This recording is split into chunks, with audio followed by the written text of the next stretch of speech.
Again to my YouTube channel. Thank you for being here. I really appreciate that. So please, if you have not subscribed, if you've not liked, if you've not shared, please do so. Thank you. Please subscribe, like, and share, and I appreciate that. Okay, so I'm going to be talking about things to consider when you're packing your bag and baggages. My own experience is things that you need to pack and the things that are not necessary. Okay, so we're gonna dive right into it. Okay. So for me, the first on my list is your travel documents and your credentials. Please, this is very, very important. Okay, make sure you make a list of your documents and credentials, tick them as you pack, and preferably put them in your hand luggage so that they will always be handy and you're sure that you're with them throughout your journey. Okay, and also in case is required of you, maybe for checking in and all of that, so you need to have them handy, especially put them in your hand luggage. Documents like your passport, your flight details, your COVID results and all of that, so you need to have those handy.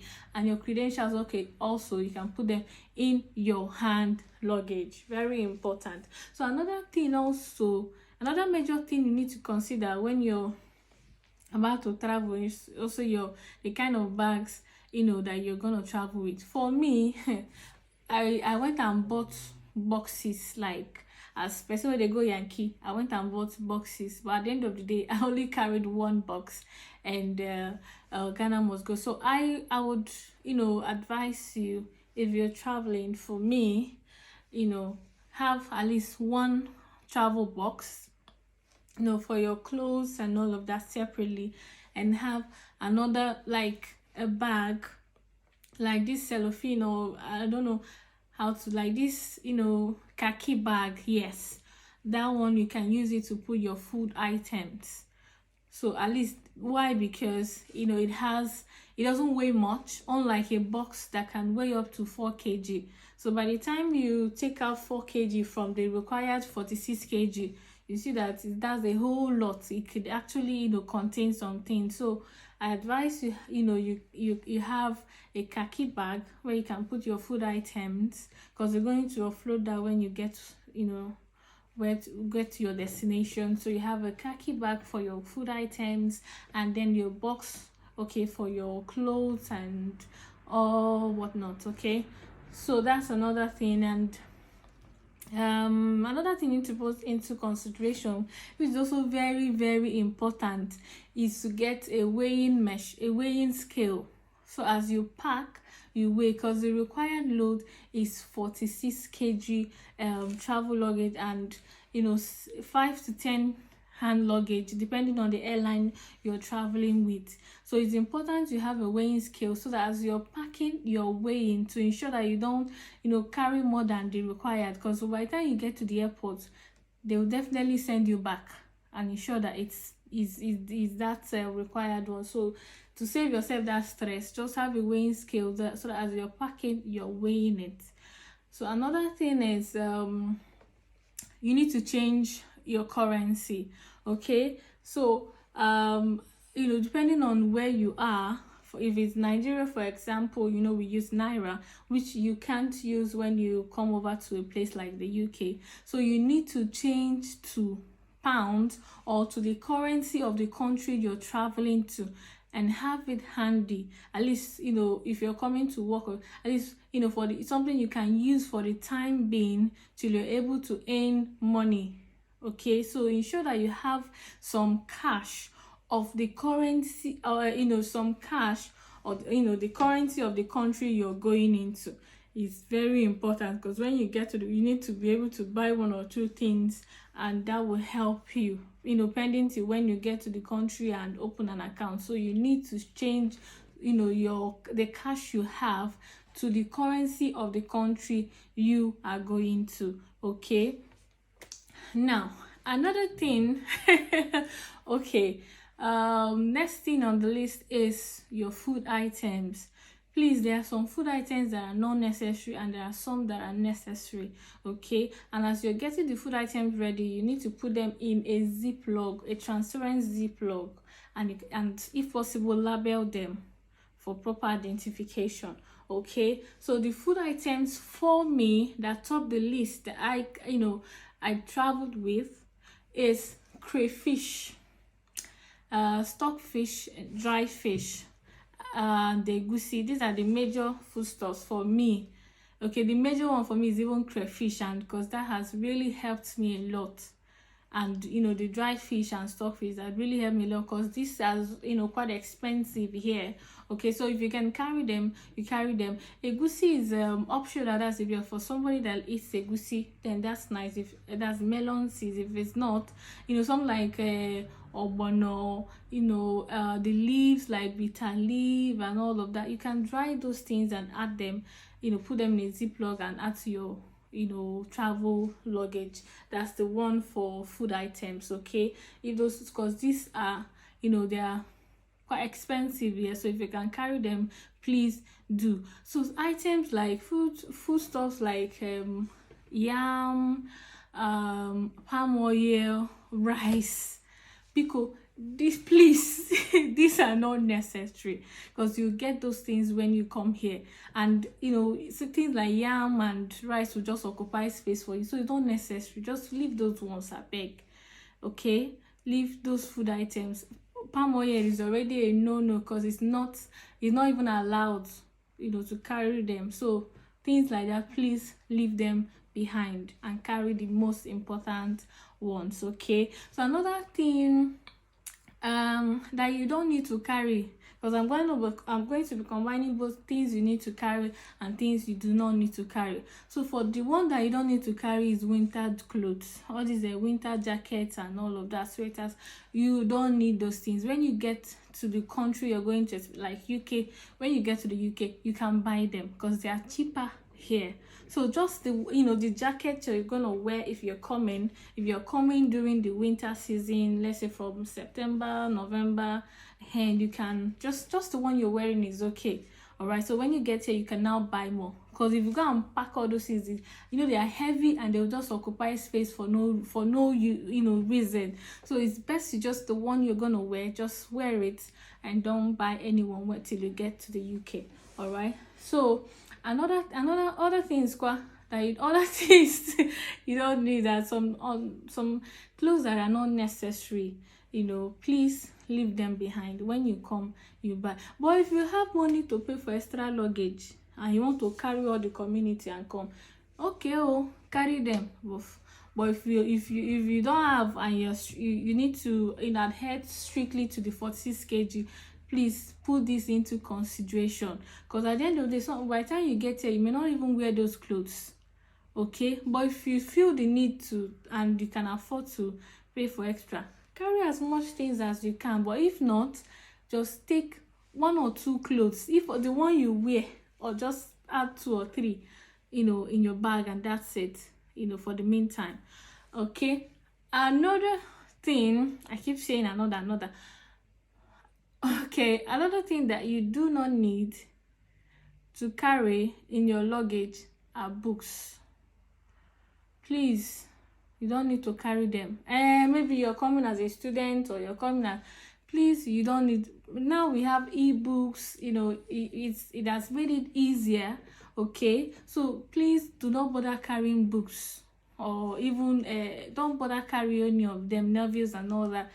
Rather, you can get the ebooks, or when you get here, books are quite cheap. So when you get here, you can buy the books that you desire.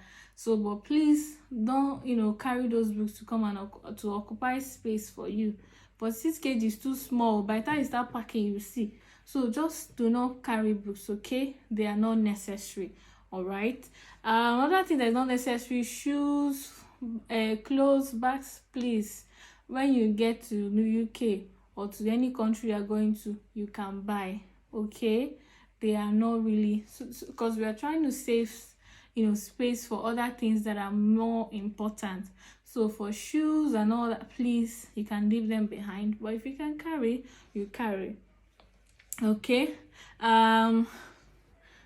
tissue, soap, all those things, please, when you get here, you buy, unless you have a special skincare product or hair product that you use, okay, you can add those ones because they're important. Because you know the cost of sending, at least for the first few months, you know, the ones that can be the ones that can take you for the next few months, you come with them till you're able to send them across. So if you have a special skincare or hair products that you use, you can come with those ones. But if not, so if it's the normal soap and all that, please don't bother. When you get here, there are so many shower gels, so many soaps, and all. Toiletries are very affordable here. So things like tissue and soap, all those things, don't bother. Unless you have special skin and hair products that you use, you can come with those ones, okay? So another thing that you don't need to carry when you are coming is cooking utensils. Biko, don't go and carry pots, spoons, plates, fork, all those things. You don't need to carry them. And I mean here in the UK, some houses come furnished. You know, some houses come furnished. So some houses you may get, they may have those cutleries and cooking wares in the house, kitchen wares in the house. So you may not need to get them. So, but if no need to carry them when you're coming. When you get here, you buy them. They are very affordable. If the house you're renting doesn't come furnished, you can easily get them here. They are quite affordable. So don't carry all those generational pots and all that and occupy space in your bag. I think I've mentioned quite a few things that you do not need to carry when you are coming to the UK. So for the things that you need to carry, that is for ladies, another thing that is very important that you need to carry when you're coming to the UK is your wig. Oh, please, wigs, hair extensions are very expensive here. So if you can, carry as much as you can. Like, you know, most of the wigs here are even fiber. So if you want original human hair here, in pounds. So please, if you can, carry as much hair extension wigs as possible as you can. Even relaxer, you know, carry them. Just make sure you put them, remove the packs and all that, and carry them. It will really, you know, be of help to you. The hair extensions I came with, I'm still using them. I mean, they are really serving me very well. So please come with as much wigs and hair extensions, you know, as much as possible. They will really help you. And another reason is that to plait hair here is very, very expensive. Imagine I wanted to plait my hair. I say how much? Say 150 pounds. 150 pounds to plait. I say, I mean, the knotless braid I made when I was coming, it was even about 6,000. I was even mad. I say, how come 6,000? Any person they tell me 150 pounds. So you can imagine. So you need, if you wear wigs, please come with them. They will really, really help. Okay, another thing you need to come with, let's say some for food items. I think I mentioned food items, but things like milk, Golden Morn. For those that could take Golden Morn, I'm a fan of Golden Morn. I love it so much. So things like that, you can just add a few of it, at least that you can use for a couple of days or months, and then we are all adjusted. Then those things you can even get them here, just like they're quite expensive, but for that period for that first weeks or so, that you can take one or two of those snacks and Golden Morn, and you know, all those flakes. You can understand, just very little of them, because when you come here there. But if not, it's not necessary, you can as well leave them. So I think I've talked about skin. So these are just a few but main things that you need to consider when you're packing, the things you need to pack and the things you do not need to pack. Okay, so if there are more, you can add them to the comment section, and please put all this into consideration. But if you can afford to pay for extra luggage to carry as much things as you want to carry, please go ahead and do. But if not so, this, I tell you, follow this, because it will really be of help. So thank you guys, I hope you enjoyed this video. Thank you. Please like, share and comment, and please subscribe. Thank you. Take care. Bye.